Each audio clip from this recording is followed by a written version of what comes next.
All right, in this session we'd like to focus on zone offensive techniques and principles.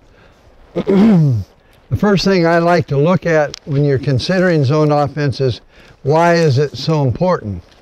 I think it is a true test of team basketball, and I think that's why players generally don't like to play against a zone, because they know they can't beat it individually nearly as many times, and I think coaches don't like it as much. They worry a little bit about zone offense because of that same reason, that I think it's a true team test, and a lot of coaches think that you only can beat a zone with good outside shooting, and I don't believe that's true. I believe our basic philosophy of offense at Gonzaga is playing from the inside out, and we are able to do it whether it's man-to-man, player-to-player, or zone defense.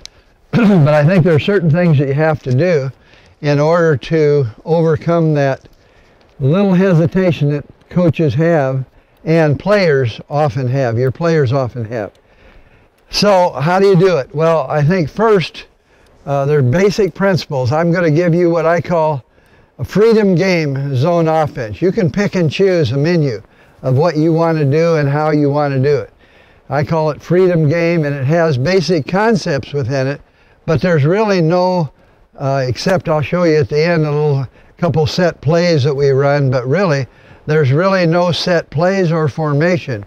We like to run it 3 out, 2 in, more often than not, but you could run it almost any way you want to run it.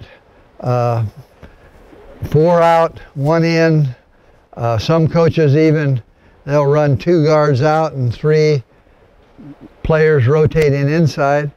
You can run it any way you want to. Okay, so the first thing is you got to beat the zone down the floor. You got to fast break the zone.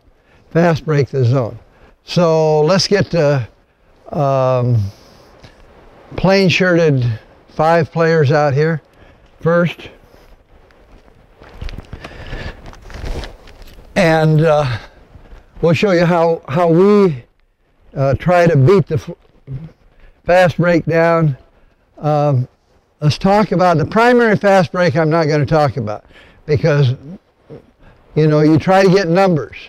If you can beat it down with numbers, then we'll take it. And I think today we're willing to, but I think a lot of high schools are willing to. You don't have to get it inside all the time, but you can look for the 3-point shot, the early 3. It's got to be what we call our high percentage 3-point field goals shooters.